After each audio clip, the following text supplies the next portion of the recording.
네, 여러분, 안녕하세요. 모네의 문학입니다. 제가 오랜만에 강의를 올리게 됐는데요. 최근에 이것저것 바쁜 일이 겹쳐가지고 제가 강의를 올리지 못했는데 여러분들은 그동안 어떤 공부를 하고 계셨을지 궁금하네요.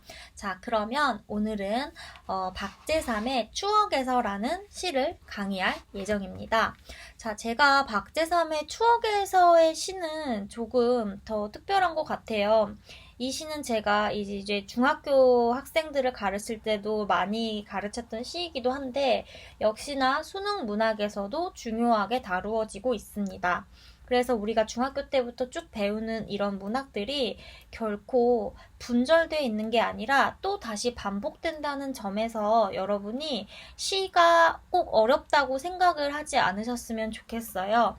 그리고 저희가 이제 고등학교 때 이 시를 배우지만 그 다음에 공무원 시험이라던가 다른 국어 영역에서도 충분히 볼 수 있을 정도로 대표적인 한국의 서정시이기 때문에 이 박제삼의 추억에서를 좀 더 강렬하게 머릿속에 기억을 하시면 좋을 것 같습니다.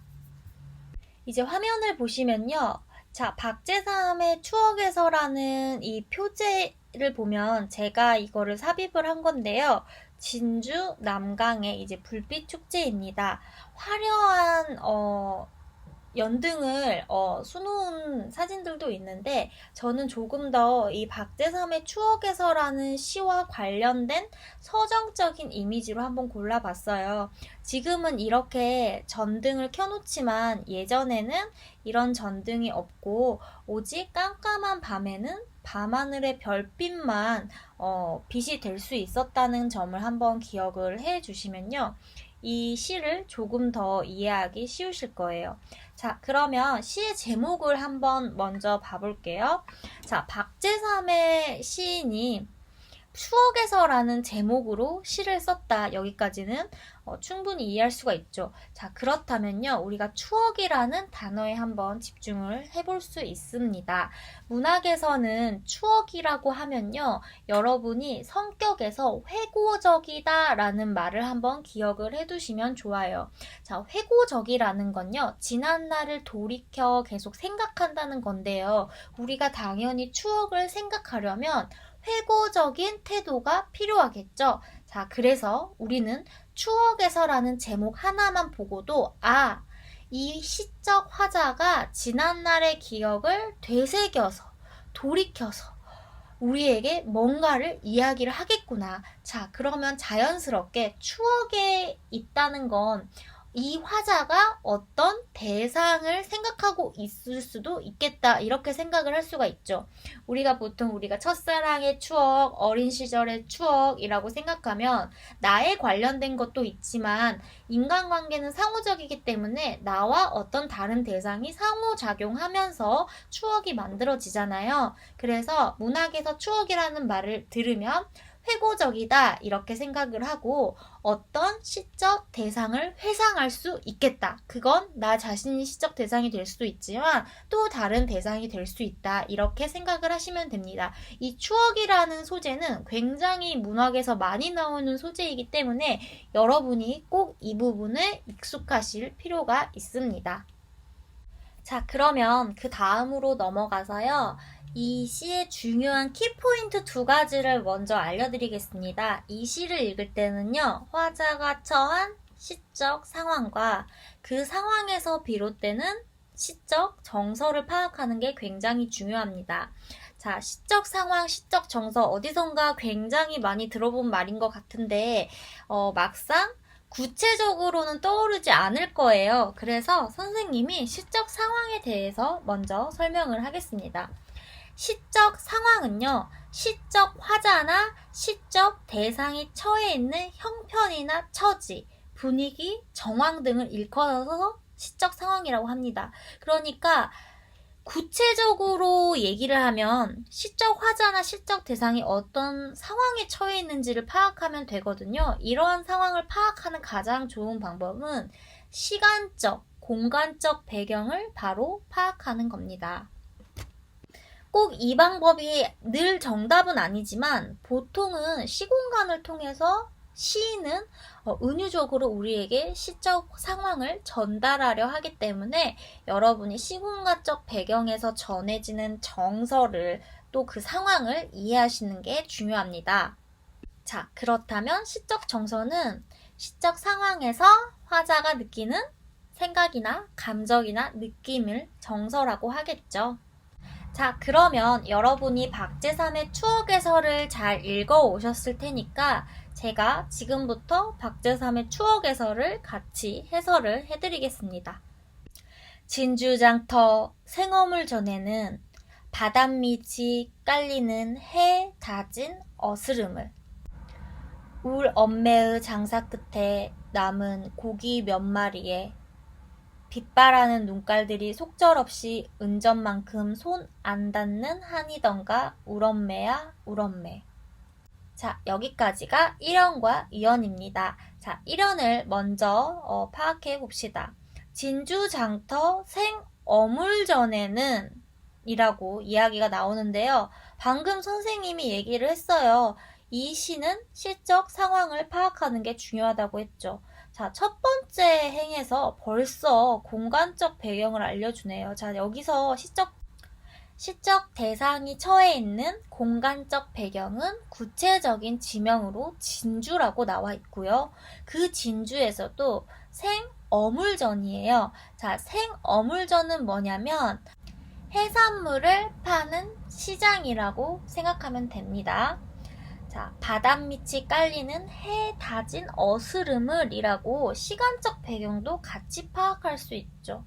자, 지금 장에서 이제 생선을 팔다가 해가 다진 어스름이에요. 바닷물이, 그래서 그때는 해가 지면은 밀물이 들어와요. 그래서 새카맣게 바닷물이 이제 갯벌 같은 데 가면은 가득 차거든요. 그래서 지금 시장이 파하는 그런 어수룩한 분위기구나, 어두워지는 저녁 무렵의 지금 장터의 분위기구나 라고 생각을 하시면 됩니다. 시적 상상력을 한번 더 발휘해 본다면 보통은 시에서는요, 긍정적이고 밝으면은 굉장히 밝고 또 태양이 찬란하게 떠오르는 그런 정오의 이미지가 많다면 약간 밤이라던가 오후라던가 이제 저녁 무렵으로 이제 넘어간다는 건 해가 지는 거잖아요. 그래서 약간 이제 하강적인 이미지고 하강적이고 그런 으스륵한 분위기가 되면은 좀 비극적이고 슬프고 이런 이미지를 많이 환기를 시킵니다. 자, 이연을 한번 볼게요. 울엄매의 장사 끝에 남은 여기서 진주장터 생어물전에서 일하고 있는 사람이 이 화자의 누구예요? 엄마구나 라고 알 수 있어요. 근데 엄매가 약간 좀 서울 경기 학생들은 이렇게 말하지 않죠. 사투리구나 이렇게 생각하면 돼요. 장사 끝에 남은 고기 몇 마리에, 자, 고기가 몇 마리 남았겠죠. 다 팔릴 수는 없으니까요. 빛바라는 눈깔들이 속절없이, 자, 그 남은 눈에서요, 생선 눈이, 여러분이 자세히 본 친구들이 있는지 모르겠는데, 좀 노르스름하고 은색깔의 그 약간 투명한 알이 박혀 있다고 이렇게 표현을 할 수가 있죠. 그 눈들이 이제 밤이 되니까 반짝반짝 빛이 나는 거예요. 고양이가 밤에 눈이 반짝반짝하듯 생선 눈도 그게 투명하기 때문에 빛을 반사하는 게 있겠죠. 그 눈깔들이 속절없이라는 건 어찌할 도리 없이, 자, 그 다음 여기 잘 보세요. 은전만큼 손 안 닿는 한이던가 울엄매야 울엄매 라고 얘기를 하고 있어요. 자, 은전이라는 거는 돈을 얘기합니다. 자, 돈 중에서도 은으로 만든 돈이니까 굉장히 가치가 있는 돈이겠죠. 그 은전만큼 손 안 닿는 한이던가 라고 여기까지 끊어서 한번 다시 생각을 해봅시다. 우리 엄마는요, 진주장터 생어물전에서 생선을 파는 사람이에요. 그러면 상식적으로 생각했을 때 지금도 사람들이 시장을 잘 가지 않고 마트를 가거나 백화점을 가죠. 그러면 그 시장에서 하루 종일 앉아서 생선을 팔고 있는 사람은 여러분이 상상을 해보면 어떤 사람일까요? 보통은 가난하고 소외된 그런 노동자의 이미지라고 생각을 하면 돼요. 그러면 이 생선을 아무리 많이 팔아도 또는 뭐 콩나물을 아무리 많이 팔아도 돈을 많이 버는 부자가 되기는 어렵죠. 그래서 엄마는 이 아이들을 키우면서 열심히 새벽부터 나가서 고기를, 생선을 팔고 이제 돌아오지만 사실은 부유할 수가 없어요. 그래서 자식들을 돌보지는 못하고 자기가 밖에 나가서 생계를 책임져야 하는 그런 극단적인 상황인 거예요. 자, 그래서 은전만큼 손 안 닿는 한이던가는 이제 은전을 많이 가지면 좋겠지만 엄마의 한계상 그게 불가능해요. 자, 그러면 이 눈깔들과 이 은전은요, 시각적으로는 굉장히 비슷한 이미지거든요. 눈깔도 은색이 반짝반짝. 은전도 은색이 반짝반짝. 그런데 은전은 굉장히 가치가 있고 이제 부를 상징한다면 여기 엄마 옆에 놓인 고기 몇 마리의 눈깔들은 가난을 상징하는 거죠. 이런 게 동일한 이미지를 사용하면서 대조가 되면서 이 엄마의 상황이 굉장히 좀 비참해지고 엄마에 대한 그런 애상감, 슬픔 이런 것들을 강화하는 표현이라고 생각을 할 수가 있습니다. 이런 거는 굉장히 시각적 이미지를 박재삼이라는 시인이 효율적으로 쓴 거죠. 이래서 이제 시인이라는 사람들이 이렇게 이미지를 통해서 우리에게 어떤 감각을 굳이 구체적으로 말하지 않더라도 전달해 줄 수 있는 거예요. 그 다음에 울엄매야 울엄매. 엄마를 부르는 건데 이거는 엄마 좋아 이런 느낌이 아니라 그 엄마가 고생하시면서 일하는 거 그거에 대한 애상감은 슬픔이에요. 애상감 뭐 슬픔을 나지기는 그런 어투라고 보시면 됩니다. 지금까지는요 1연하고 2연은 시적 대상이 누구였나요? 네, 그렇죠. 엄마였죠. 거기서 이제 3연에 가면은 오누이로 이 시적 대상이 바뀌어요. 자, 그러면 다음 행을 한번 볼게요. 별밭은 또 그리 멀리 우리 오누이의 머리 맞댄 골방 안 돼요. 손시리게 떨던가 손시리게 떨던가. 진주 남강 맑다 해도 오명 가명 신새벽이나 밤빛에 보는 것을 울엄매의 마음은 어떠했을꼬. 달빛 받은 옹기전에 옹기들같이 말없이 글썽이고 반짝이던 것인가. 자, 선생님이 방금 3연에서는 시적 대상이 오누이로 바뀐다고 했죠. 자, 4연 되니까 다시 누구 얘기를 하고 있어요? 그렇죠. 엄마 얘기를 하고 있죠. 그래서 이 시적 대상이 점점 바뀌면서 우리가 시적 화자의 정서를 이해할 수가 있는 겁니다. 자, 그러면 3연을 한번 볼게요. 별밭은 또 그리 멀어요. 자, 별들이 막 펼쳐져 있는 밭이에요.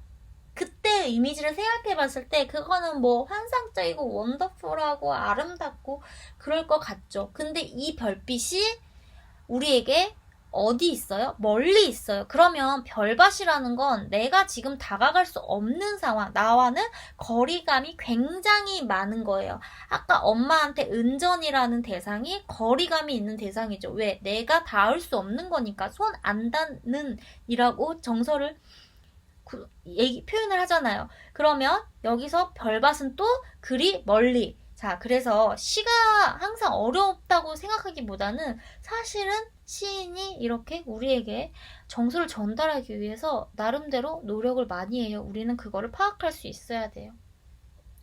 우리 오누리의 머리 맞댄 어디예요? 골방이에요. 여러분이 골방이란 단어를 지금은 전혀 모를 거예요. 왜냐면 지금은 너무 난방이 잘 돼요. 또 여름에는 냉방이 너무 잘 돼요. 난방, 냉방이 항상 잘 되기 때문에 지하철을 가든 버스를 타든 뭐 건물 안으로 들어가든 이게 너무 잘 되기 때문에 이 골방이라는 게 뭔지 잘 상상이 안 갈 수 있는데 골방은요 냉골방이에요.